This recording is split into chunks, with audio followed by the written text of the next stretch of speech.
I'd love your calls on this. Is it wrong to spend £100 million to protect bats from HS2? 020 7862 2222 is the number.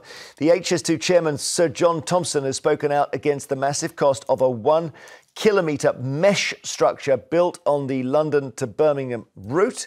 I think we can have a look at what this... So there it is, a sort of AI image, I think. And the idea is the bats can sort of bounce along the top of it to cross the line. He called it a bat shed. But he called it a blot on the landscape, which was built with no evidence that bats even cared about high-speed trains. The problem is bats are a protected species. Sir John said the shed was to appease Natural England. Natural England said they had not forced HS2 to do it. That's an interesting one, to appease. There's too much appeasing going on. I don't know about that. For me, and most of the public, I would assume, we're happy to go with what evidence would suggest, particularly if you're spending £100 million on anything. What, do you want you would spend £100 million on that, would you? No, not just to protect the bats. I mean, if we're spending £100 million of public money on anything, I'd like to see some evidence. My first question was, what would be the ecological impact if HS2 went forward, and assuming bats weren't very happy about it, to put it diplomatically. And I haven't seen any evidence of that. Well, I suppose we don't know anything about British bats and high-speed trains because we haven't got any high-speed trains at this stage. But I'm assuming let's ask the French and the Spanish. They have loads of high-speed trains and they build them much quicker, more cheaply than we do. Well, there is an argument that says bats are well-equipped to understand when trains are coming because they've got incredible radar. Well, I mean, I'll give you an example. So in Accra, we have loads of bats in Accra. And Accra is a very densely populated, very sort of Accra, Ghana. We have a bat problem, and if they can survive all of the chaos of Accra, I'm pretty sure they'll be fine with one high-speed rail. Matt, do you think the guy sounds like he's got a bit of an attitude, old Jon Thompson? He does not like doing this at all. I am a bird enthusiast, not a bat expert, but bats are a protected species, and if there is evidence to suggest that a high-speed train will negatively impact them, well, then the law is the law and they should be protected. However, if it was done, and as you say, Natural England deny this, but if it was done to appease them, I can't sit here and defend that. I think this points to a much bigger and I think very important conversation, which is about NIMBYism. Now, bats obviously don't have a voice where they can stand up for themselves, but human beings do. Untold, well, it is told, tens of billions of pounds is the extent to which HS2 has spiralled. Yeah. Now, that doesn't mean we should cancel it because there's a sunk cost issue. But moving forward, the Labour government, if it is serious about growth and house building, to go back to what we were talking about earlier, it will have to confront NIMBYism, not in my backyardism, because otherwise nothing will ever get done. That's true. But how is that relevant here? Because we're talking here about bat protection, and the alternative to protecting them is to let them try their chances with dodging and weaving high-speed trains. I don't know if bats are good at that. I've got no idea. Look, I bring it back again to evidence.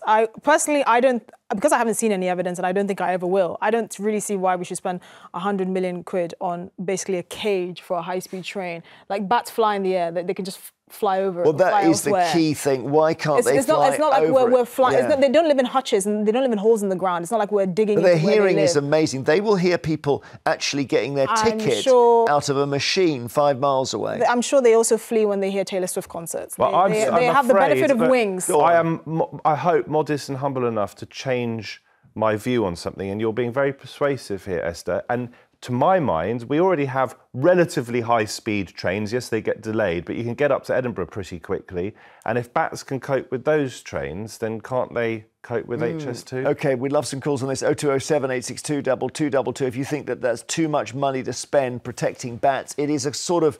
It's almost like a velodrome roof, isn't it? It's got that sculpted... I think they may have spent too much money designing it.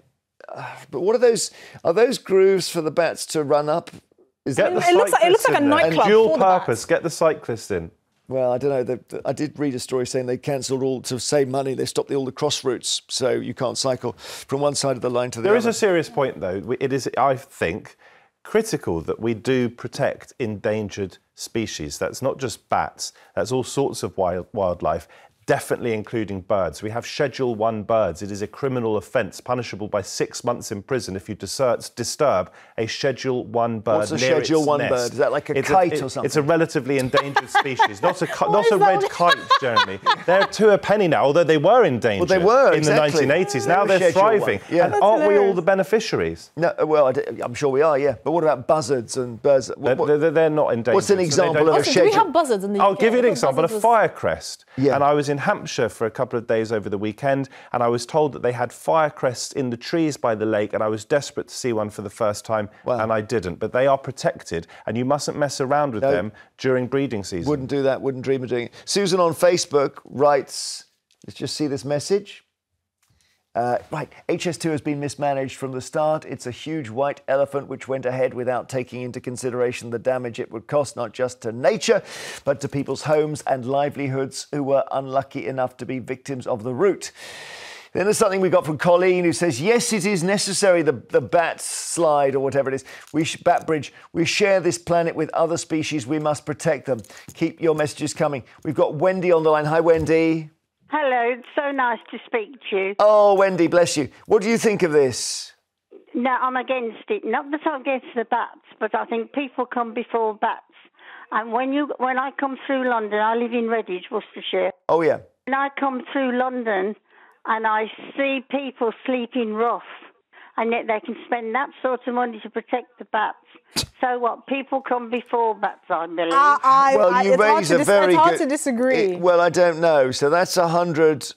It's 100 million. This is probably why is it costing so much? Is that... Yeah, and I come through... Sorry to interrupt, but I come through London. Yes. And I see people sleeping rough. Always, yeah. I'm ashamed to call myself English, British, I mean, if you go whatever. to Paddington Station, I went to Paddington Station not too long ago, I saw at least 10 people sleeping on the platforms. It was horrific. Sleeping on the platforms? Like the train platforms. OK. Well, yeah, I mean, we do have an increasing homeless problem, which I think maybe had to do with migration and Well, I certainly think that should take precedence poverty. over the bats. And not just migration, well, by the way. There are English people who are homeless. I was driving to Salisbury for an event yesterday, and outside the supermarket where I stopped to get my petrol, there was a young woman, British-born, literally shivering. So I went into my car and got her a blanket to give her a second blanket. And I agree absolutely with what you're saying, Wendy. Of course, human beings are more important than bats. Thank you, Wendy. After the break, it's the paper.